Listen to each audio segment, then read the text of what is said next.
Precisa ferir a pressão, medir a glicemia ou tomar uma vacina? Na Drogasil tem exames, testes e calendário vacinal completo. E o que é melhor, tem sempre uma Drogasil aí perto de você. É fácil, prático e rápido. Dá para ir entre uma música e outra. Procure nossos farmacêuticos. Quanto mais você conhece o que a gente faz na Drogasil, mais você se cuida.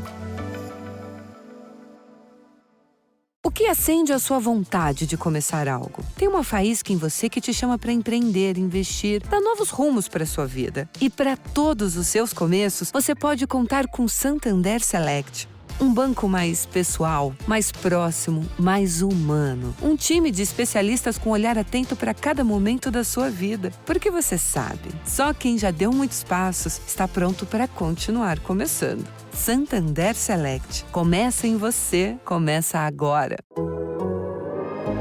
The Athletic.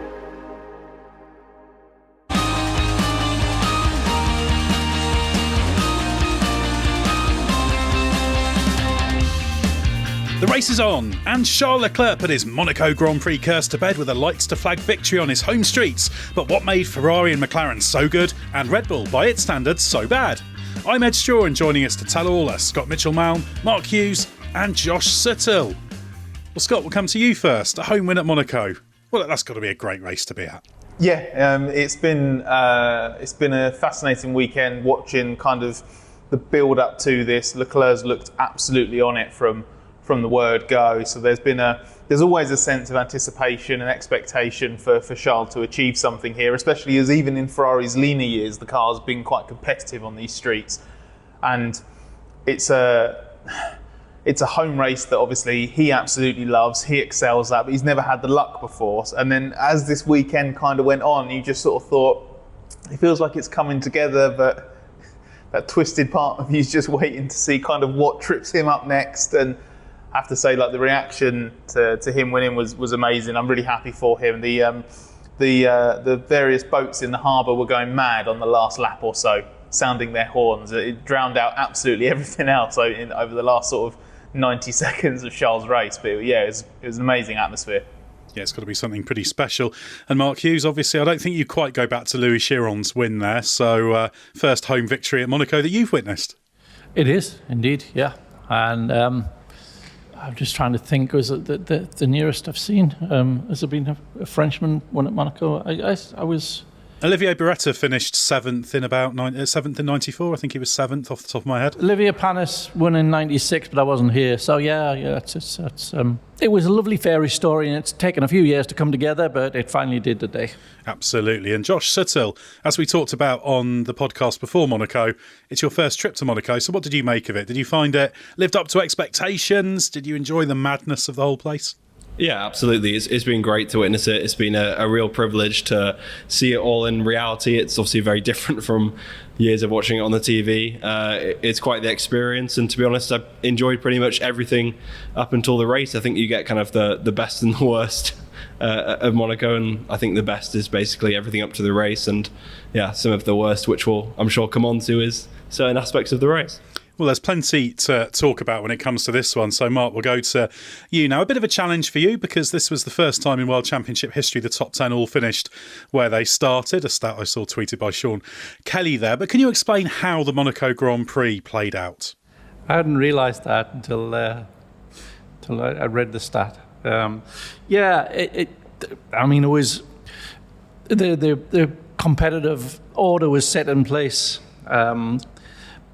in qualifying, and it was the track at which the Red Bull finally came unstuck, of course, and its limitations, which Max Verstappen has said has been there for the last, since 2022, for the first time, really bit. Well, first time since Singapore 23, actually, the Singapore last year, really bit. Quite a similar set of problems to that it suffered at Singapore, and I think the difference this year is that McLaren and Ferrari are close enough that they can punish it when it's out of its sweet spot, and so we've seen that a little bit. We saw that a little bit in Melbourne, but we saw it more emphatically here, and I think it just opens a little bit of a crack of sunlight that we may actually have a less one-dimensional Red Bull season than we've had in the last couple of years. Yeah, the usual thing, the more cars at the front battling the better. And it was all about Ferraris and McLarens, and obviously it was just Leclerc, Piastri, Sainz, Norris pretty much all the way through. Ferrari doing a good job to make sure that there wasn't quite that pit stop gap to Russell for Norris to have a go at coming back against Sainz, although, as we saw, passing was hardly easy there. Before we get into Leclerc's win, which is obviously the big story, it's probably worth, Mark, delving a little bit more into the Red Bull struggles, because obviously Max Verstappen said they'd been found out, and he sounded quite frustrated that these problems were still being carried by the team. So what more meat can you put on that particular bone?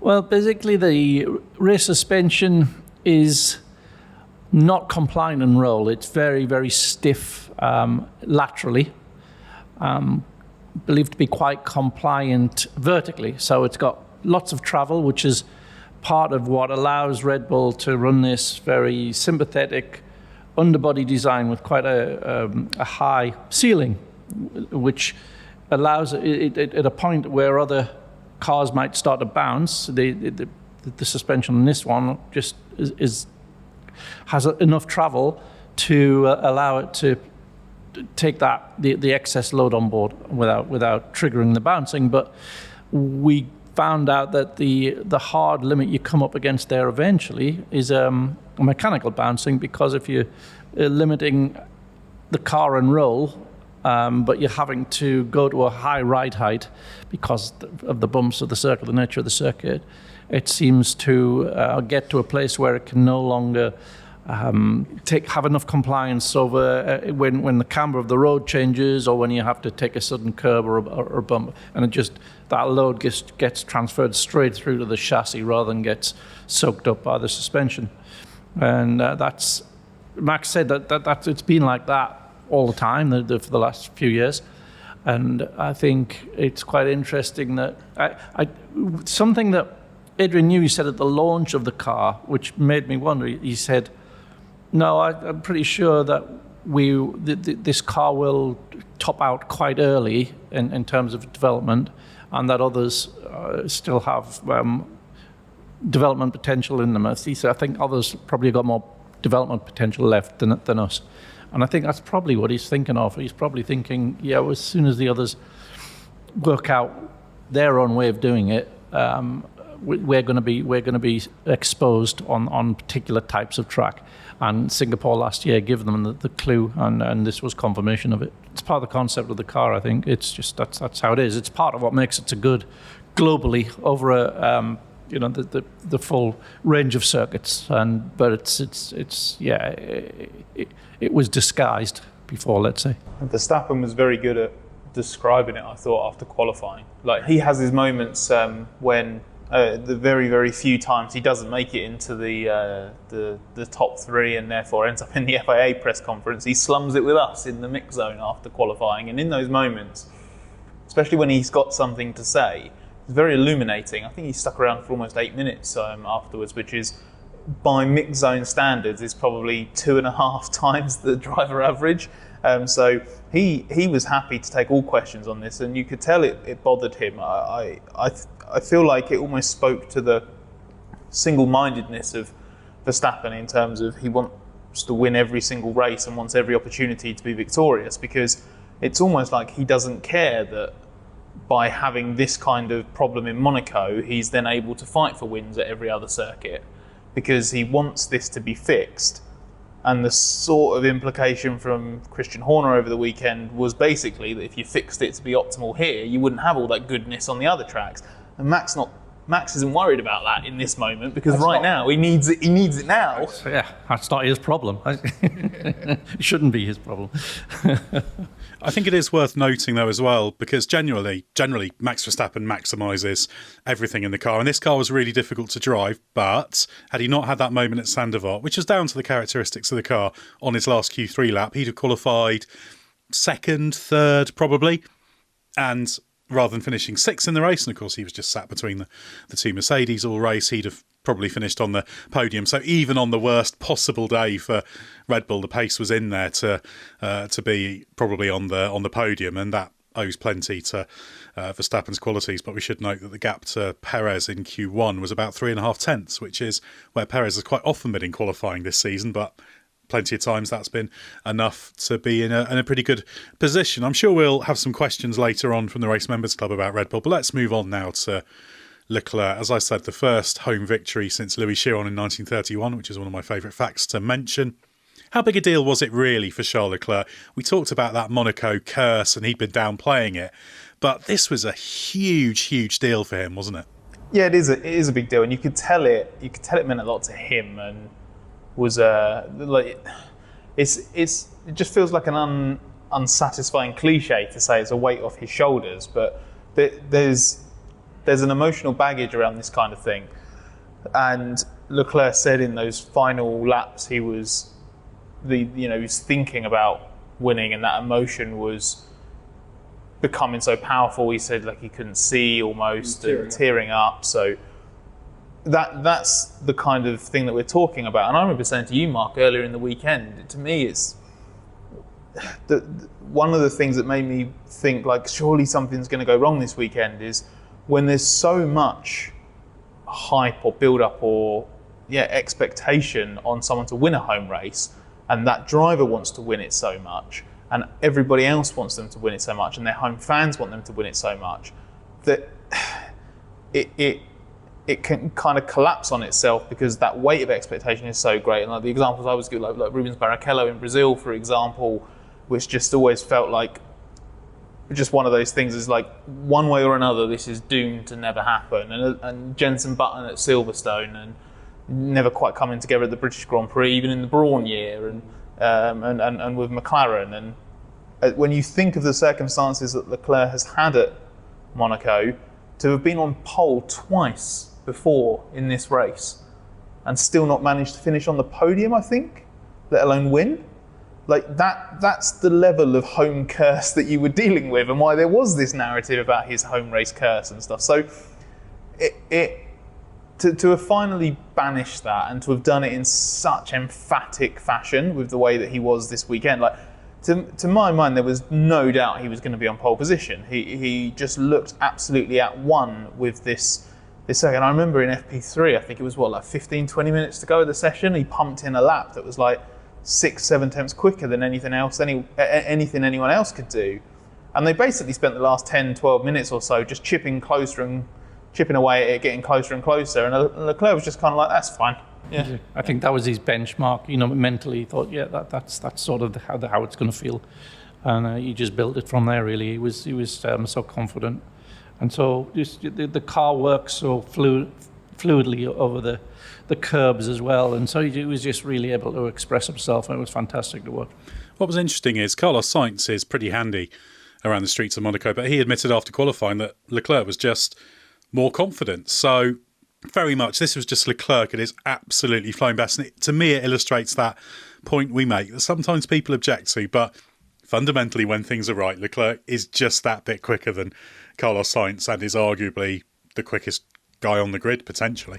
Yeah, I think he is over one lap. We've said that plenty of times on this podcast. You mentioned earlier, Ed, that it was Josh's first trip to Monaco, which meant this weekend he also got his first trip trackside to see the cars up close.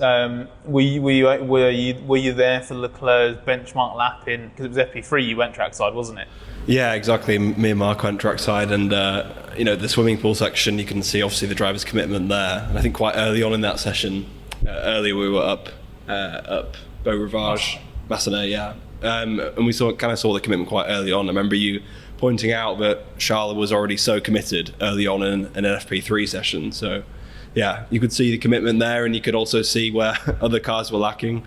So yeah, it was quite a good visible demonstration. And yeah, you walked away from FP3 just feeling like it was inevitable that he was going to take pole position, and obviously he did. And actually in the end it was probably a lot closer than it had looked throughout some of practice, but obviously once he got that, it set it up very well for the race, and obviously he was able to convert it, and it felt almost like a first win, really, with the emotion. I can't really remember a race where a home victory has meant so much for quite a while. So yeah, it's a special one, and nice to see just 2 races on after Norris, a win that really, really means so much to the driver. Ed, I know that you shared my absolute bafflement at this, but so you must be as relieved as I am that Leclerc is now off the ridiculous tally of 5 race wins in his F1 career. I know that 6 is hardly any better, but he's been stuck on 5 for just over 2 years now. It was just frankly absurd. So I hope he's not on 6 for the same amount of time. Well, it's the moment we've all been waiting for, when he catches Riccardo Patrese on 6 wins. But the thing is that this is such a massive win because Monegasques are quite rare. There's not actually that many of them. There's, I don't know, something like 8,000 or 9,000 of them or something, actual true Monegasques. It's not just people who live in Monaco, but actual proper Monegasques. So it's a huge thing. And I think home wins are special, but I think a home Monaco Grand Prix win is such a rare thing. It's amazing there have been 2 of them, really. So, yeah, just a massive story. And it must be great just a great story for Monaco and its general identity. I think it's coming at an important time as well. If all the pieces in this Ferrari puzzle are coming together, then for Leclerc to get back into winning ways is definitely a good time to do so. You know, we saw at the start of the season, Sainz sort of started to have the edge, but Leclerc soon put it back right, and he's on a really good form, and he's putting together, I think, a really solid season, and he's obviously at the moment the closest challenger to Verstappen. Exactly, a world championship battle. Just that little hint that one could develop. Maybe a bit optimistic, but maybe that's what we always want to see, a close fight at the front. Well, he's absolutely ready, isn't he? If it is the case, he's absolutely ready to fight for the title, and a weekend like this proves exactly that. Yeah, and I would say, like, one of my thoughts, I can't help but feel like, there's just a hint of one there. And the comparison I draw is, this same stage a couple of years ago, which is when we, last really had ideas of a fight for the championship, was round 8 in 2022 was when Leclerc had that engine failure in Baku, and that dropped him 34 points, I think, off the lead. And that was the point, really, you thought it was done, because the trajectory of the season was going away from Leclerc and towards Verstappen. The lead was over 30 points. And yeah, it just had that feeling about it. Well, now, with this win from Leclerc, he's 31 points behind, so he's actually closer than he was a couple of years ago. And crucially, like, that trajectory is different. Ferrari's in the ascendancy. Red Bull's not falling off a cliff by any means, but I don't know. If the Drivers' Championship is out the window, I certainly don't think the Constructors' Championship is. I think Red Bull's got a fight in its hand, actually, to try and retain that one. Absolutely. As I like to say, the race is on. Josh, let's move on to McLaren now, because it was right in the mix. Oscar Piastri led the line, pretty happy with second. Was this a missed opportunity for him, though? Potentially, if you put his best sectors together in qualifying, he gets pole position, but it's a bit of a game of if buts and maybes when you're doing that. So I think missed opportunity would be harsh. I think he did a good job. He did a better job than Norris over the course of the weekend, you could say, but everything's so defined by qualifying. It's not exactly a decisive advantage, but he did the job when it mattered in qualifying, and I thought did well in second. There was really no way I think he could have won that race after qualifying. Yeah, that was a big question. He could have maybe snuck it on pole. It's theoretical that if you put the 3 sectors together, it was a bit quicker, so you just wonder, it's asking a bit too much, but maybe Scott with a perfect weekend, that could have been a Piastri win, but still, he outperformed Norris. Strong weekend, wasn't it?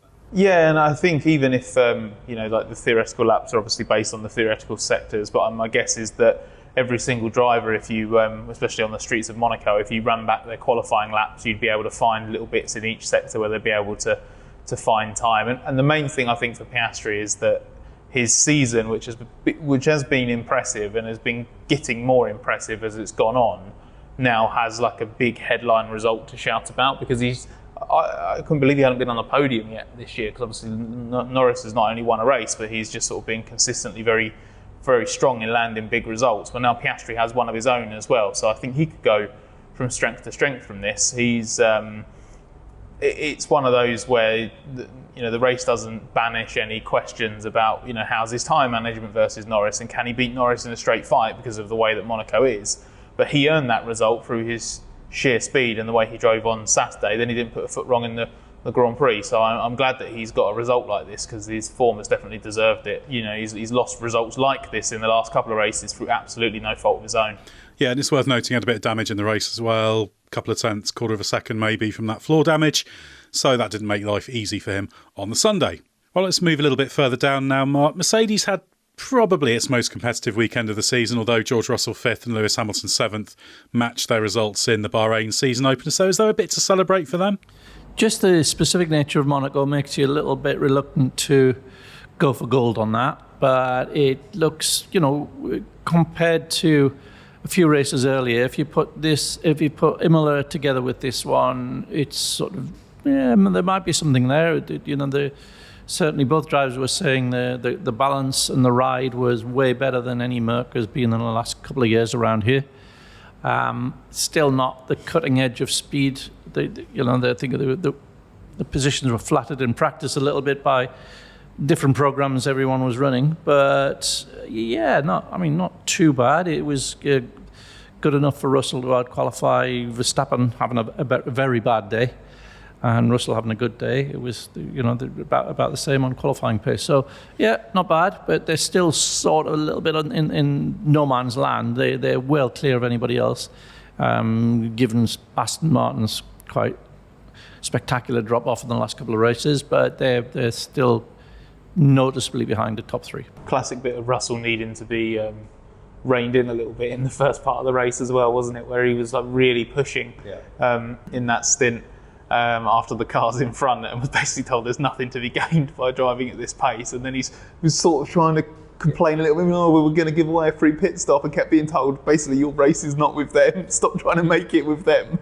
Yeah, which I think was fairly reasonable in that case. I must admit, I think it's quite good to see Mercedes just making steady progress. Nothing miraculous, no quick fixes, just keep building on what they've got, because that's something they've been lacking for a few years. So sort of gently encouraging, I think I'll put this one down. Scott, I think we need to consider having a Yuki Tsunoda as doing well corner feature, given we keep talking about this. Qualified and finished 8th. Think he left anything on the table?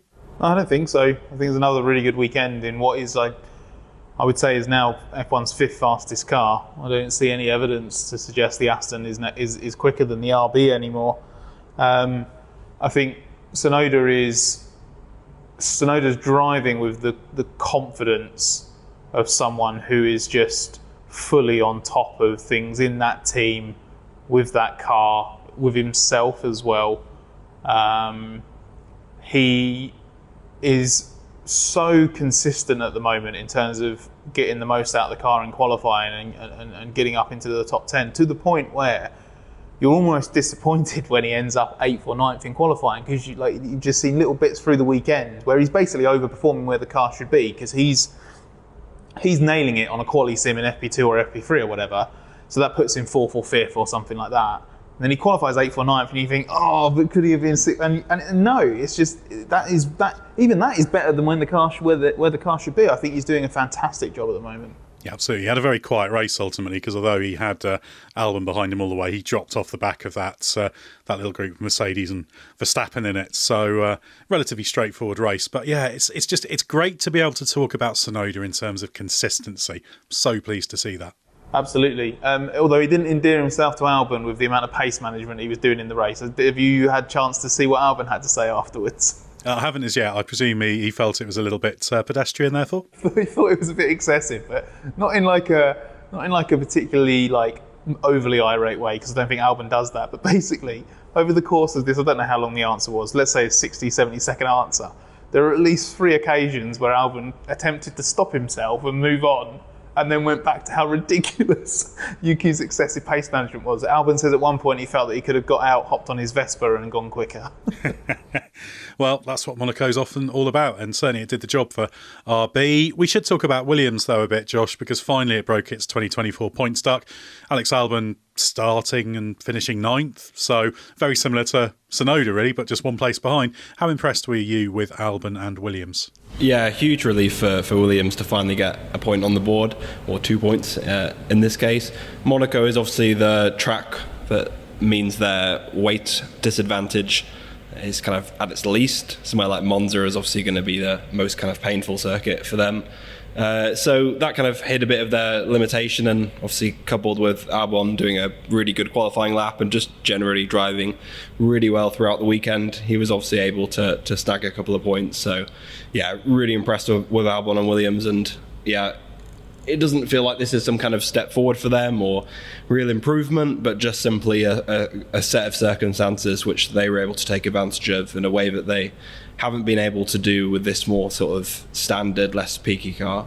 It does at least prove what they've been saying about the fact if things go right and have a favourable weekend, then points really are on the board now. But let's talk about one of the big talking points, and we know it's a big talking point because we had loads of questions from the Race Members Club, because Pierre Gasly bagged his first point of the season. Unusually good weekend for Alpine, but it was that first lap collision at Poitiers with Ocon. We'll do a little mini questions section here. We're taking our cue from one of our members who simply sent in the question, Esteban Ocon, discuss, which I thought was a pretty good way of putting it, which came from TJM Preston. But to get into a bit more detail, Scott, this question from Jack Aitken, namesake of a former team reserve driver for the Enstone team. He says, very rarely are penalties awarded for incidents between teammates. What was different about Esteban Ocon's lunge on Pierre Gasly? Yeah, I did wonder that when it happened. I also thought as well that while it's normally applied to turn one, the first lap leniency really is a first lap thing. It isn't normally just the first corner, or in the case of Sergio Perez versus Kevin Magnussen, the run out of the first corner. So those were a couple of points that I felt this kind of deviated from the norm on, really. So I can only assume that they felt that the move was so egregious that it just merited punishment. Ocon obviously came from quite a way back into a not impossible overtaking spot. There are no conventional overtaking places in Monaco. You do have to get a bit opportunistic and improvise. I would say that Ocon was massively testing the definition of improvisation with that move. The thing that annoyed me about it was that I feel like he actually did a really good job of getting about 80% of the move done, and then he just seemed to be a little bit greedy mid to exit and didn't leave Gasly any space. And so my guess is that he just very simply fell foul of the racing guidelines, which are that you have to leave space on the exit, and he didn't do that because he was feeding Gasly into the wall on the outside, and that is why they made contacts. Yeah, it didn't seem it wasn't a ridiculous lunge in itself. I think within the Alpine context, obviously that was significant, and there do appear to have been some conversations about, just don't do that, which I think is why Gasly was so annoyed. Maybe there was an opportunity for Gasly could have just found a way to back out even more and stop it. But yeah, you understand why he was annoyed with Ocon. But Mark, there's a question from Leon Scully who says, what do you think Bruno Faman meant when he talked about consequences for Esteban Ocon? Could that be confirmation that he'll be replaced next season? And if so, who will it be? It could be that. He could be talking about something more immediate. And, I wonder if he's thinking about resting him for a race or two. And I think if it was the latter, then the obvious candidate would be Jack Doohan, the reserve driver, who, is one of the possibilities for next year as well in that seat. So, wait and see, I guess. But he wouldn't. Faman wouldn't have said that if he didn't have some sort of plan.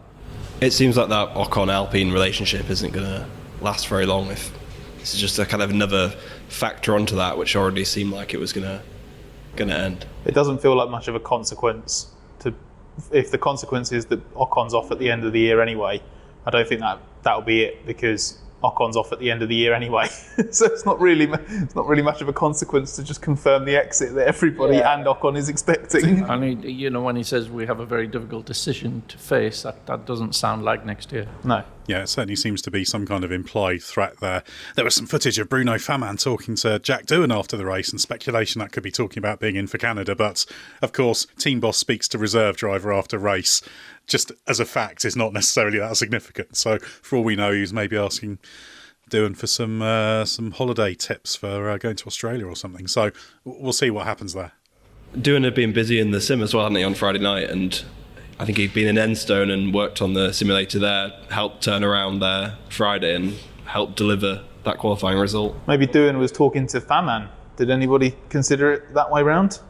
We're saying to him, I busted my backside on Friday night. I toiled and toiled and toiled. And this is what your drivers then do for all of my hard work. You need to sort this out, Bruno. He's probably just following him around saying, do you know what I'd have been doing in that race? Not launching that move at Portier, definitely not doing that. But this is part of that wider thing. That team has sort of moved towards Gasly gradually, and even before this weekend it was Clear's perhaps stretching it, but it seemed that Ocon's heading towards the exit door. So yeah, part of that general trajectory, and maybe it would suit them to give Doohan a go, because he's definitely in contention for that seat next year if Ocon is dropped. Now Josh, we didn't go here after Imola, but generally we have this season. Would you like to have the first chance to lead us to one of our favourite places? Yes, I'd love to. Let's go to Valtteri Bottas' Sympathy Corner. Welcome to Valtteri Bottas Sympathy Corner. Josh, why are we here? Well, we're here because there was clearly one, by far and away the weakest team of the Monaco weekend was Sauber. As I mentioned, we went trackside and the laziest car through many of the corners. The car where the drivers clearly didn't have all that much confidence throughout the whole weekend was the Sauber. So it was a bit of a mess. The drivers and the team didn't particularly know why, but they were just so visibly far off. And with the field being so close, they just stuck out like a sore thumb and at the bottom of the timing screen in more or less every session. Obviously, the race wasn't as bad, but as we were speaking to the team after the race, that was mainly because everybody was pace managing ahead. So while the others were driving very slowly, the Saubers were driving as fast as they could, but they were obviously caught in that DRS train. So yeah, miserable weekend and no real answers. They think Monaco will be a bit of a one-off, but it's still clearly a bit of a weakness with their car, which could still crop up elsewhere. So yeah, we'll have to see, but plenty of head scratching to go for Sauber, probably, I mean, even more so than Red Bull, obviously, because at least Red Bull still have a race-winning car.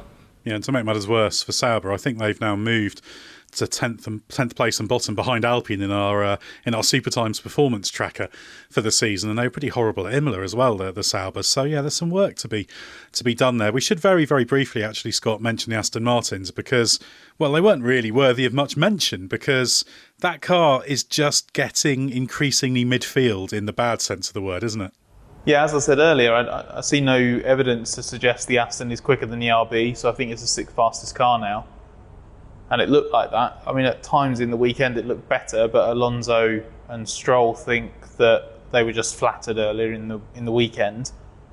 And in this particular Grand Prix, they played it as well as they could, with Alonso basically being Stroll's rear gunner, backing up the cars behind so that Stroll could get rid of the medium tyres that him and Alonso had to take on at the restart, because they started the Grand Prix on hards. Stroll did that, and then he basically had the chance to sort of go at and maybe try and nick the final point off of Gasly or whatever, but never came to pass because Stroll quite carelessly clipped the barrier with his inside rear wheel at the chicane exit in the tunnel.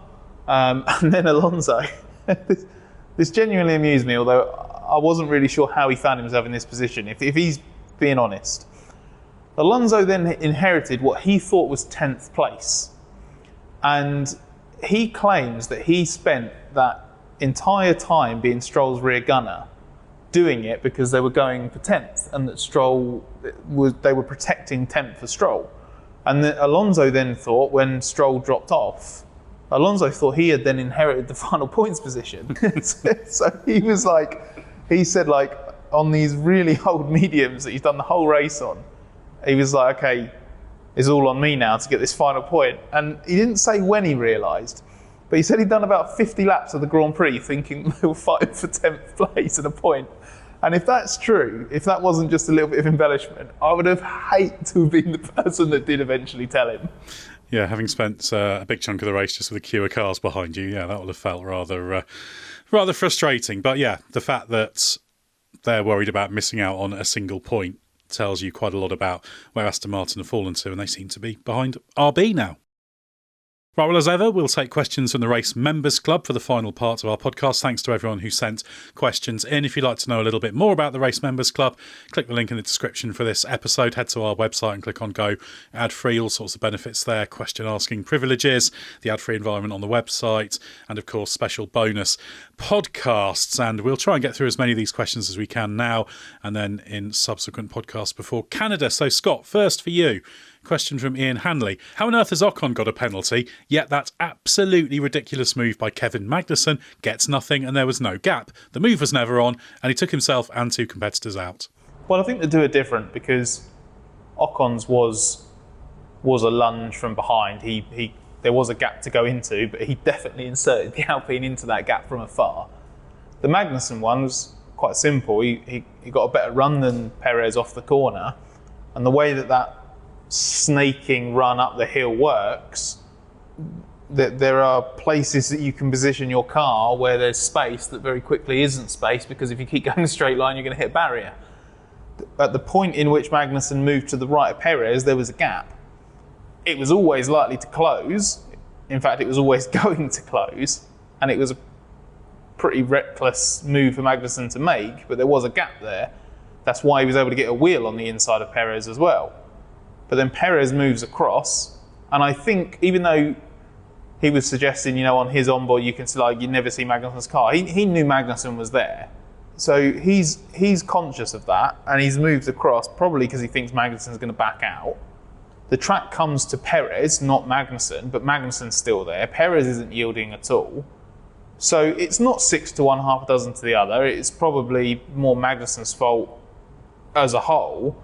But it's happened just on the exit of turn 1 because of the nature of the cars vying for position through a winding part of track, and it's just it's enough of a racing incident for them to just go, that's just first lap chaos. I think that's it. I think there was an innocent party in the Gasly-Ocon one, whereas I think there's a blame to take for both drivers in the other one.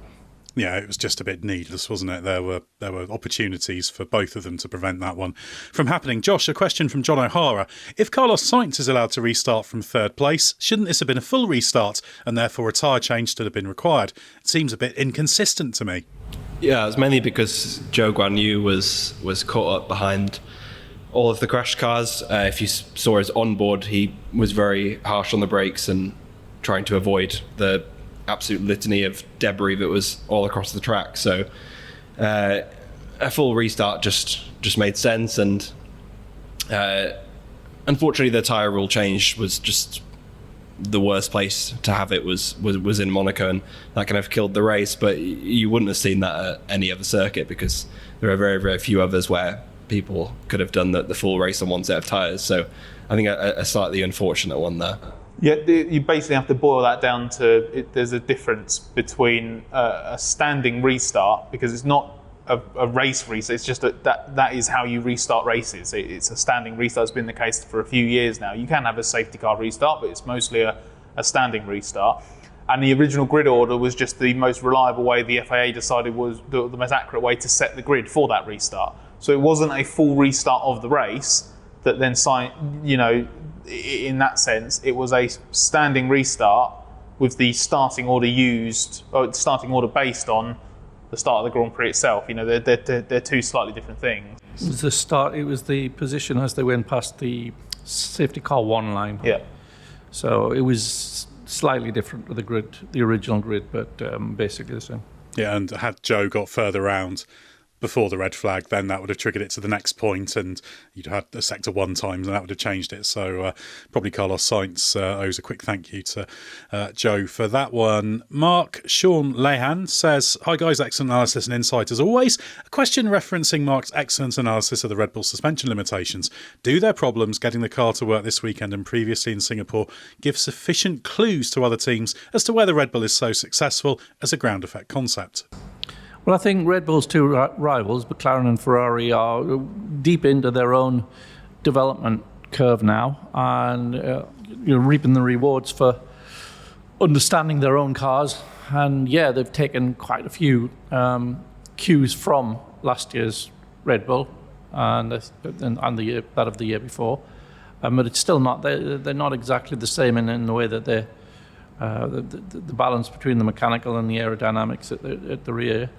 But as we touched on before, I think certainly it seems that there are some very key limitations to that. So maybe Ferrari and McLaren wouldn't want to follow that. Maybe they would prefer to just keep going with their own. There's only one more year of this regulation set to go. So if starting again, probably wouldn't reap the reward. So I don't think so. I think it's generally understood how the car works, and I think that it's converging on its own, and the Red Bull developers, as Adrian said at the launch, does seem to be tailing off a little.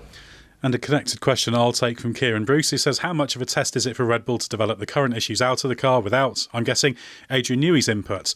Well, they do still have some Newey input. He was there in the garage during the weekend. But ultimately, Newey has been part of conceiving the car, a key part of conceiving the car that does have that problem. So, yeah, it's a big test for Red Bull to develop it out of the car, and if it has to wait for RB21, which is very likely to change it given some of the decisions they've made, then it will be without Newey's input. But I don't think with or without Newey's input is a huge difference maker when it comes to this. I think it'll be interesting to see whether they do have to carry it through to the end of next season or not. But yeah, I think they've probably got equal chance with or without Adrian Newey on this particular one. Scott, a question from Matthew Clegg, who says, what was it about this weekend that meant the Williams with Alex Albon got into Q3? Was it circuit characteristics or others around them simply not maximising their weekend? That's a good question. I think there were elements of obviously underachievement elsewhere. I think obviously the Red Bull of Sergio Perez was out of the picture and should have been another car inside the top 10. That could quite conceivably have eliminated Albon in Q2, because while he qualified P9, I think he only got into Q3 in 10th. So he was right on the cusp. Then there were elements of, at least one of the Hasses felt that they could have been in Q3 if they'd hooked everything up. So there's a little bit of that. But I also think it's reward for Williams just chipping away at him, starting to add a bit of performance to this car that conceptually is better than last year, but has just started the year underdeveloped and overweight. And, they had an upgrade at Imola that took some weight out of the car and added some performance to the car. I think Albon had a new rear wing here, and Sargent was on the 23 spec. So, they're just improving, and they weren't a million miles away before. They were in that kind of sort of 12th to 15th region. But this is a car, and this is a circuit, that rewards a car that a driver can push with, and that is something, at least in certain conditions, Albon has been happy with this year. It just hasn't quite had that overall peak performance. It had just enough peak performance here and enough usability, and a driver who was really able to wring its neck through qualifying. Albon banked that grid position and made the most of it, because this race was entirely down to where you started.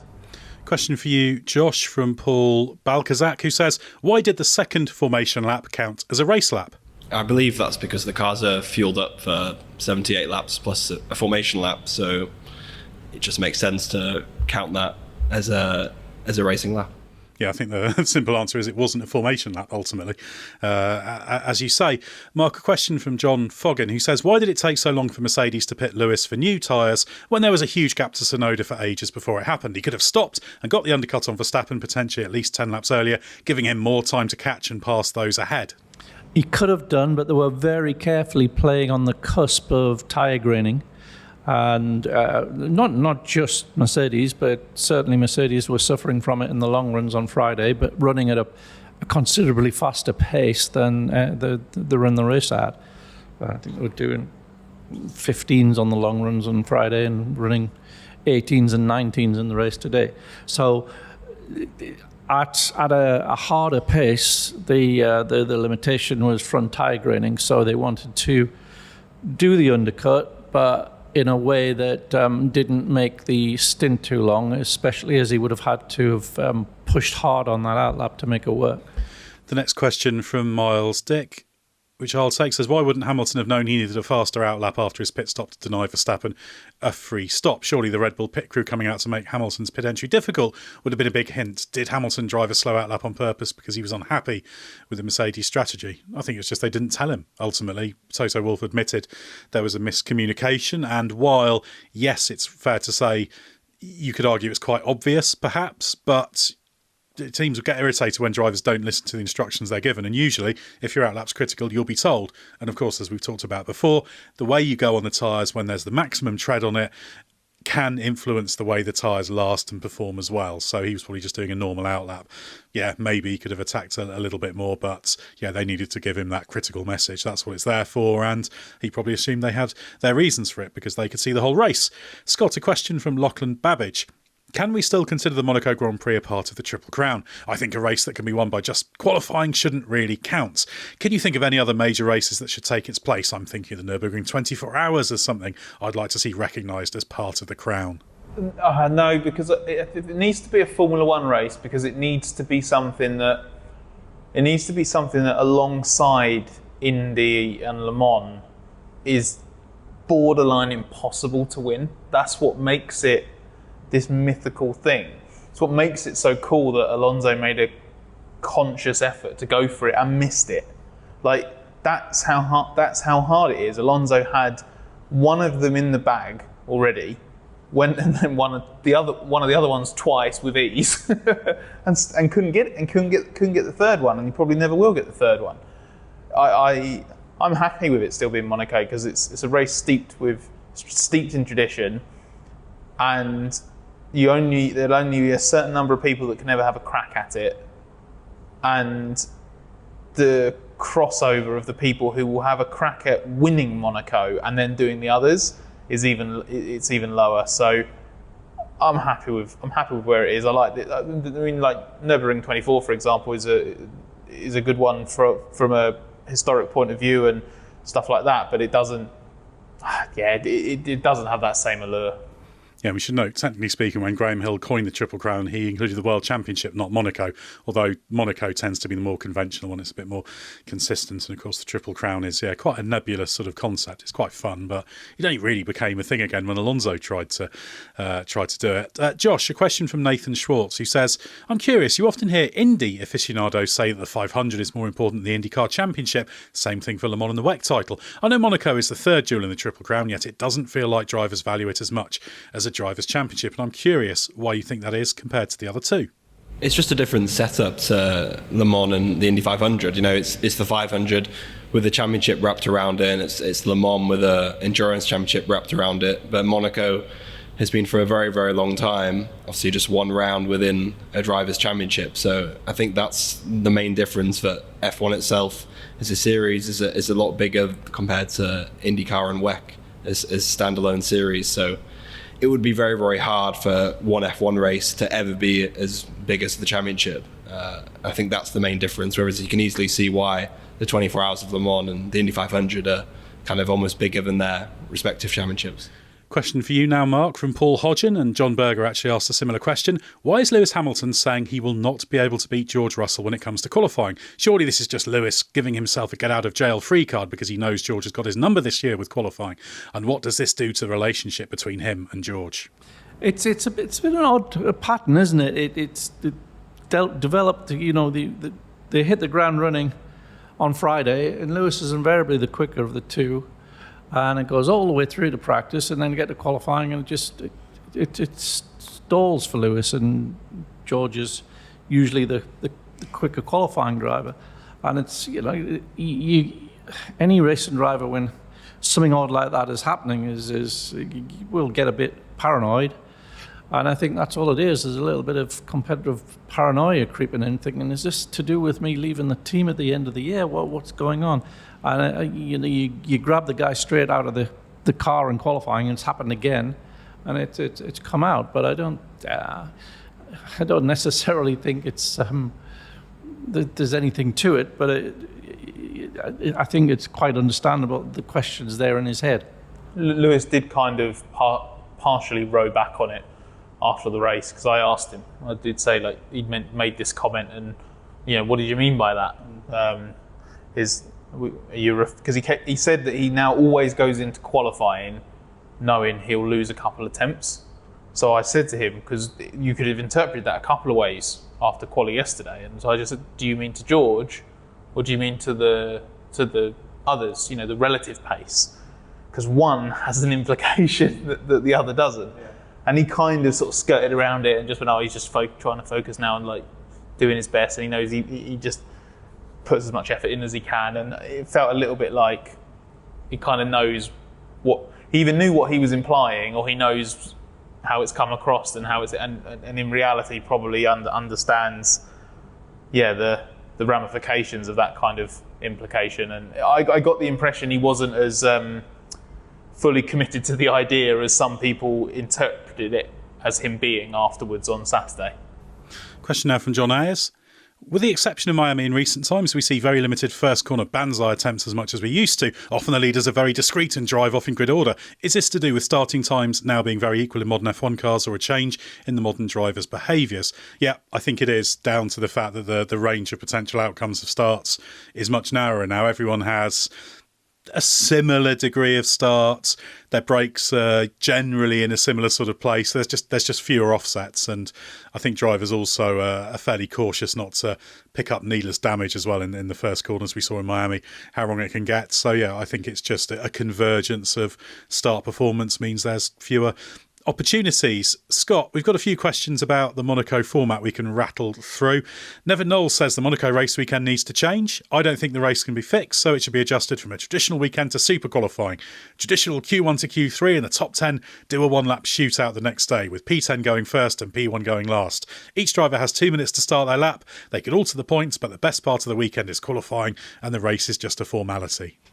I admire the thought that's gone into it. I just wouldn't like to see any Formula One race boiled down to just being the sort of time trial element of it. I like that Monaco puts emphasis on that other races perhaps don't. That makes it unique in a sense. But also, this was by no means a classic. It was one of the worst races I've watched in terms of having something to look out for, and you're waiting for something to happen. But one of the beauties of Monaco is that something can happen at any time, and I like a track that brings its own jeopardy. You know, one of the things that's great about here is that how many times have we seen it being impacted by weather over the years? But it's not just, you know, at the mercy of the weather in the region on a given day. There are elements of the circuit as well. The fact that it demands so much attention and that the barriers are so close, there could be a safety car at any moment. It keeps you on your toes in Monaco until the very end as a driver. And while it's easy for some, I don't think it's easy for everybody. And yeah, I don't mind it. I think it does. I do accept the point that it brings so much else over the rest of the weekend, and especially qualifying. Maybe it's worth sitting through a few of these every now and again.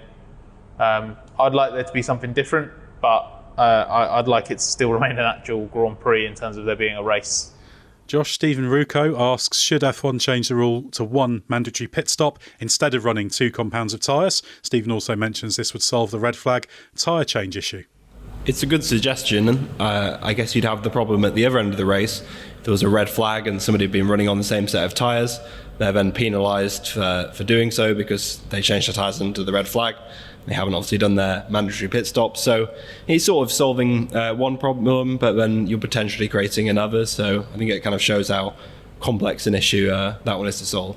Mark, a question for you from Gordon Ross. Is it time to introduce the must-use all 3 tyre compounds rule for Monaco only? Yeah, probably some merit in that. It just gets you out of the stalemate.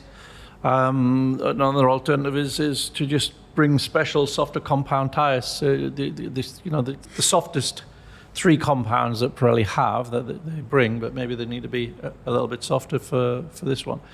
But yeah, another way of doing it would be to insist on the all 3 compounds. So yeah, very valid point. A few drivers actually mentioned that after the race. They said that they just felt that the medium and the hard were really similar tyres for starters. You saw that actually in the most extreme sense today, I suppose, with the fact that you could use both sets for the entire Grand Prix distance. Yeah. So yeah, softer tyres I think would be a great way to go.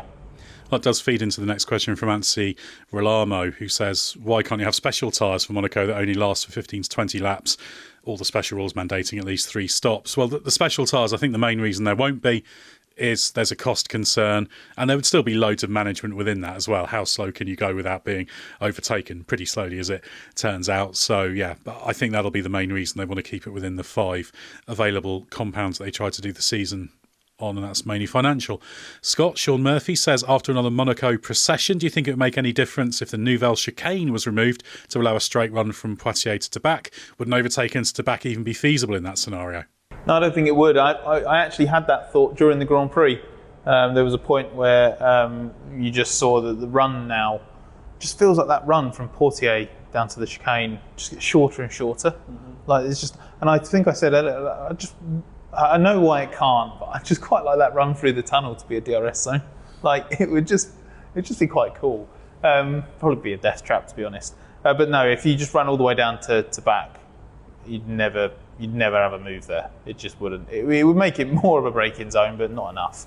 And I think if you did do that, I don't think I'd like to be in the Tabak grandstand on the outside there, because I think that would be a bit of a safety concern. And the final question mark from Francis Cheer, who says, I've been following F1 since the mid-1970s. We're on the 46th lap of the 2024 Monaco race. I don't think I've seen a more ridiculous race than this one. Surely we can mandate something like quadruple pit stops, whatever it takes to make this race somehow less stupid. I want to see F1 in Monaco, but something needs to be done. Your views on mandating something silly like quad pit stops, please. Have you got an extreme solution to Monaco, Mark? So rain sprinklers, random, it's a knockout type penalties, just given at random to different drivers. I don't know. Really, it's just a very, very narrow confined track combined with very wide, very fast cars. And it was considered very narrow when the first Grand Prix ran here in 1929, and that was with Bugatti Type 35s, which are about probably not much more than half the width of a current car. So there you go. Alonso was asked today if he'd like to see Joker lap in Monaco. You can imagine how well that suggestion went down. I've got to say, I really like the Monaco Grand Prix, and yeah, look for ways to improve it, but we should never underestimate the majesty of what these drivers do. Even when they're driving around at reduced pace in the Grand Prix, it's incredible. In qualifying, even more so. And I think Monaco's a unique challenge we shouldn't take for granted. But anyway, thanks very much to Scott, Josh and Mark. Head to therace.com. Loads to read there. Listen to our other podcasts, including Bring Back V10s, and check out our YouTube channel as well. If you enjoy this podcast as well, leave us a review on your podcast platform of choice, because that's really helpful for us. And we've got a 2-week gap now to the Canadian Grand Prix, but stay with us for everything you need to know from the world of Formula One.